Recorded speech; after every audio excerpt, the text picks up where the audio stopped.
성경은 불타는 잿더미로 끝나지 않습니다. 성경은 가장 아름다운 결말로 끝이 납니다. 사람들은 세상의 끝을 말할 때 늘 같은 질문을 던지죠. 언제 끝나는가? 무엇이 사라지는가? 누가 심판을 받는가?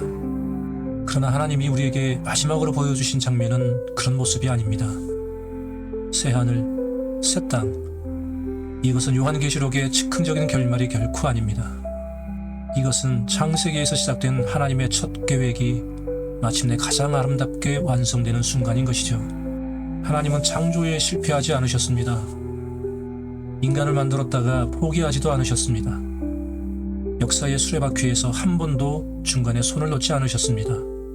그래서 성경의 마지막 장면은 불타는 폐허가 아니라 아름다운 하늘의 성이 땅 위로 내려오는 것입니다.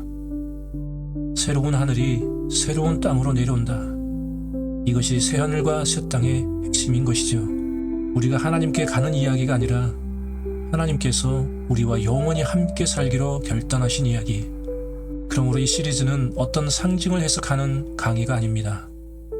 오히려 미래에 대한 하나님의 선언인 것이죠. 중요한 것은 우리가 그것을 현재의 언어로 들어야 한다는 것입니다. 왜 생명책이 펼쳐지는가? 왜 심판이 필요한가?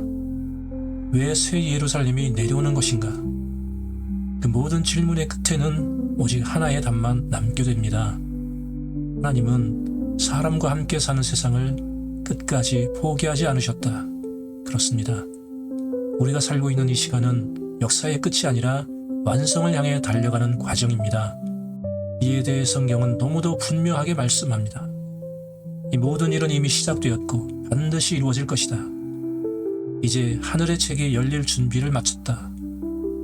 이제 이름들이 불려질 준비를 하고 있다. 요한계시록의 마지막은 이렇게 시작됩니다. 책들이 펴졌다. 불이 먼저 나오지 않았습니다. 심판의 선언이 먼저 들리지도 않았습니다. 가장 먼저 우리에게 열린 것은 책이었습니다. 성경은 하나님 앞에서 잊혀진 사람은 단 한 명도 없다고 말씀합니다. 크고 작은 자, 이름이 알려진 자와 아무도 기억하지 않는 자가 모두 같은 자리에 서게 됩니다. 이 장면은 우리를 두렵게 하기 위함이 아닙니다. 오히려 우리에게 하나님의 기억을 보여주는 장면인 것이죠. 책이 열렸다는 것은 하나님께서 우리를 평가하기 전에 먼저 기억하셨다는 뜻입니다. 미처 말하지 못했던 기억, 아무도 알아주지 않았던 순종, 눈물로 버티던 고통의 밤들. 그렇습니다. 그 어떤 것도 하나님의 기억에서 결코 사라지지 않았습니다. 여기서 성경은 한 권의 책을 특별히 강조합니다. 생명책입니다. 이 책은 행동의 기록이 아닙니다. 상벌에 대한 목록도 아닙니다. 이 책은 관계에 대한 기록인 것이죠. 무엇을 했는지가 아니라 누구와 함께 있었는지에 대한 기록. 얼마나 완벽했는가의 문제가 아니라 끝까지 그분의 이름을 붙잡고 있었는가에 대한 기록인 것입니다. 그래서 마지막 심판은 즉흥적으로 만들어진 어떤 판결문이 아니죠. 그날의 결정은 이미 오늘 우리의 삶 가운데서 하루하루 기록되고 있는 중입니다. 이 책은 지금의 삶이 얼마나 소중하게 하나님께 기억되고 있는지를 우리에게 경고하는 말씀입니다.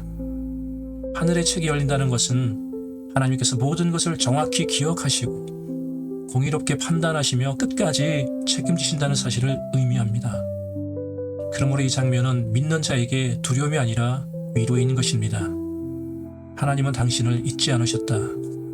당신의 이름은 기록에서 지워지지 않았다. 당신의 모든 선택은 의미 없이 흘러가지 않았다. 그렇습니다. 이제 책은 열렸습니다. 요한계시록의 마지막 심판의 장면에는 우리가 상상할 수 있는 어떤 분노의 폭발이나 격앙된 외침이 전혀 없습니다. 놀랍게도 성경은 이 순간을 질서와 공의의 언어로 기록하고 있습니다. 흔히 우리가 상상하는 심판은 하나님의 분노가 최고조에 달하는 장면일 것입니다. 그러나 성경이 보여주는 심판은 하나님의 공의가 완전하게 작동하는 자리인 것이죠. 왜냐하면 심판의 대상이 사람만이 아니기 때문입니다. 사망과 음부, 죄와 죽음의 권세, 지금까지 인류를 묶어왔던 모든 어두운 체계들이 함께 심판을 받게 됩니다. 이것은 인간을 향한 복수가 아니라 모든 악에 대한 하나님의 마지막 선고입니다. 하나님은 악을 고쳐 쓰지 않으십니다. 영혼 속에 악을 조금도 남겨두지 않으십니다. 악을 끝내지 않으면 사랑이 완성될 수 없기 때문인 것이죠. 억울함이 정리되고 흘린 피는 기록되며 침묵하던 정의가 침내 말하기 시작하는 순간입니다. 그렇습니다. 우리는 보게 될 것입니다. 울부짖던 역사, 묻혀버린 진실, 조용히 사라진 생명들, 그 어떤 것도 하나님 앞에서 가볍게 지나가지 않습니다. 그래서 최종 심판은 새하늘과 새 땅을 위한 필수적인 선언이 되는 것이죠. 정리가 없으면 새로운 시작은 기대할 수 없습니다. 그렇게 하나님의 공의는 사랑으로 완성이 될 것입니다.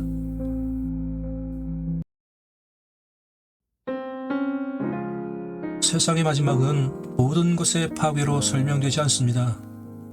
성경은 말씀합니다. 나는 새하늘과 새 땅을 보았다. 여기서 새롭다는 말은 완전히 다른 것을 만든다는 뜻이 아닙니다. 이 말은 깨졌던 것이 마침내 자기 자리를 찾았다는 의미이죠.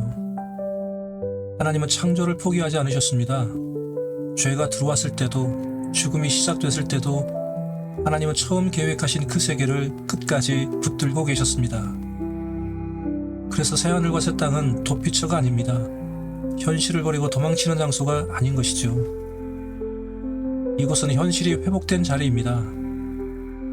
요한은 그 세계에서 한 가지 변화를 강조하고 있습니다. 바다가 다시 있지 않더라. 성경에서 바다는 혼돈과 위협의 상징입니다. 바다가 사라졌다는 것은 위험이 끝났다는 뜻이고, 불안이 더 이상 일상의 언어가 아니라는 선언이죠. 계속해서 하나님은 말씀하십니다. 보라, 내가 만물을 새롭게 하노라. 이 말은 위로가 아니라 이미 확정된 미래에 대한 선언입니다. 눈물은 멈추고 죽음은 더 이상 권세를 갖지 못하며 고통은 영원에 들어올 수 없다. 이것이 새하늘과 새 땅의 본질인 것입니다. 하늘은 구름 위의 공간이 아니라 하나님의 통치가 완전히 실현된 세계입니다. 지금 우리가 살아가는 이 시간은 그 완성을 향해 정렬되고 있습니다.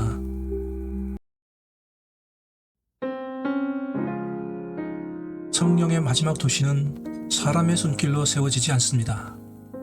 이 도시는 위로 쌓아 올린 결과가 아니기 때문이죠. 성경은 분명히 말씀합니다. 하늘에서 내려왔다고 말입니다. 새 예루살렘은 인류 문명의 완성이 아니라 하나님의 결정입니다. 하나님께서 우리에게 오시기로 선택하신 증거인 것이죠. 요한은 이 도시를 이렇게 표현합니다. 신부가 남편을 위해 단장한 것 같았다. 하나님은 이 도시를 통해 사람들 가운데 거하시기를 선택하셨습니다. 이 도성 안에는 성전이 없습니다. 이것은 결핍이 아니라 완성의 사인입니다. 그분 자신이 거기 계시기 때문이죠. 이 도성에는 외부에서 오는 빛이 전혀 없습니다. 해도 필요 없고 달도 필요가 없습니다. 하나님의 영광이 이 도시의 빛이기 때문이죠. 이 도시의 문은 닫히지 않습니다. 밤이 없기 때문입니다. 위협도 없고 두려움도 없습니다. 이미 모두 제거되었기 때문이죠. 이것이 하나님 나라의 최종 형태입니다. 통치가 아니라 동행, 지배가 아니라 함께 거하심. 그렇습니다. 새 예루살렘은 하나님께서 이렇게 말씀하신 자리입니다. 이제 나는 영원히 떠나지 않는다.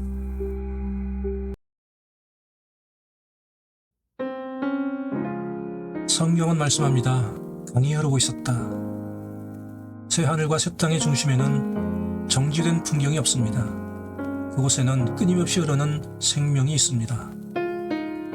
이 생명은 어디선가 공급되는 것이 아닙니다. 하나님과 어린 양의 보좌로부터 직접 흘러나옵니다. 생명은 만들어지는 것이 아니라 하나님으로부터 흘러나온다는 것을 의미합니다. 요한은 지금 그 강가에서 생명나무를 보고 있습니다. 마치 이 장면은 에덴을 떠올리게 합니다. 그러나 여기에는 중요한 차이가 있죠. 에덴에서는 죄로 인해 생명나무로 가는 길이 막혔습니다. 그러나 새 예루살렘에서는 그 길이 영원히 열려 있습니다.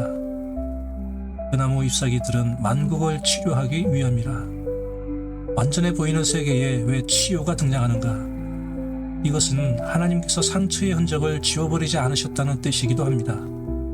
하나님은 아픔을 부정하지 않고 상처를 덮어버리지도 않으십니다. 그분은 상처를 통해 오히려 회복을 증언하십니다. 이제 생명은 결코 멈추지 않을 것입니다. 그리고 마침내 우리도 그 생명을 보게 될 것입니다.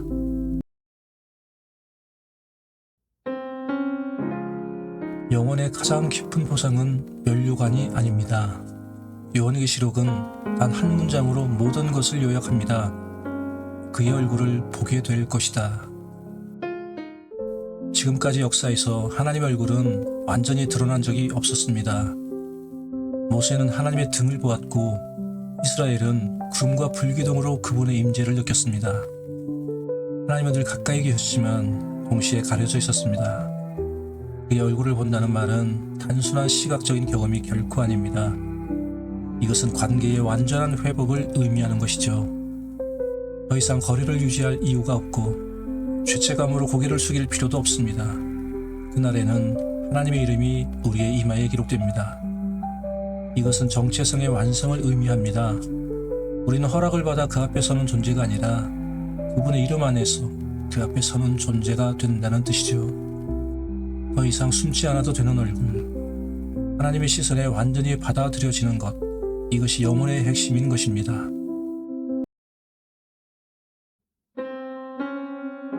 영혼의 세계를 성경은 단호하게 말합니다. 다시는 밤이 없다. 밤이 없다는 말은 단지 어둠이 사라진다는 뜻은 아닙니다.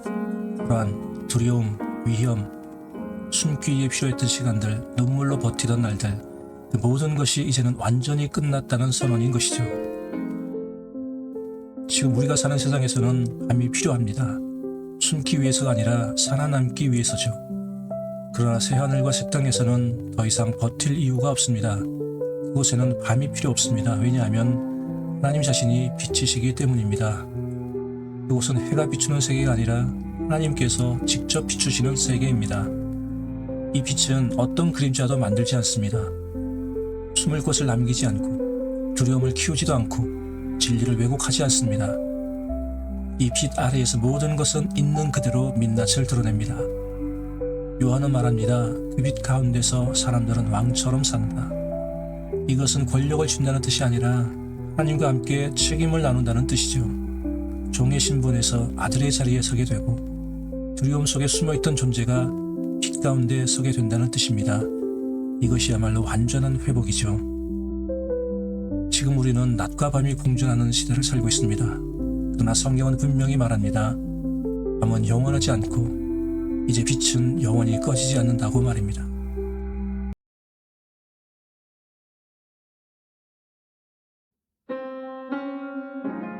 성경의 마지막 말은 경고가 아닙니다. 명령도 아니고 심판의 선언도 아닙니다. 성경은 한 단어로 끝이 납니다. 마라나타, 주 예수여 오시옵소서. 이 말은 두려움이 아니라 사랑의 고백이죠. 계시록의 마지막 장면에는 불이 등장하지 않습니다. 마지막으로 들리는 것은 성령과 신부의 목소리입니다. 오라. 하나님은 끝까지 초대의 방식을 선택하십니다. 이것이 하나님 나라의 본질입니다. 통치로 시작된 이야기는 마침내 사랑으로 완성됩니다. 우리는 이미 구원받았지만 아직 완전히 회복되지는 않았습니다. 그래서 교회는 언제나 두 고백 사이에 서 있습니다. 주께서 오셨다. 그리고 주여 오시옵소서. 마라나타는 미래만을 위한 기도가 아닙니다. 이 고백은 지금도 삶을 정렬하는 언어입니다. 이 고백을 품은 사람은 기다리며 살고 기다리며 사랑하고 기다리는 동안 빛으로 남습니다. 성경의 마지막은 한 사람의 고백으로 끝이 납니다. 주 예수여 오시옵소서. 이것이 구속사의 마지막 문장이고 동시에 영원으로 들어가는 첫 숨결인 것입니다. 지금까지 새하늘과 새 땅의 비밀에 관한 8편의 시리즈를 나누었습니다. 함께해 주신 모든 분들에게 감사를 드립니다. 지금까지 말씀과 기도의 정원이었습니다. 변함없는 주님의 샬롬을 전합니다.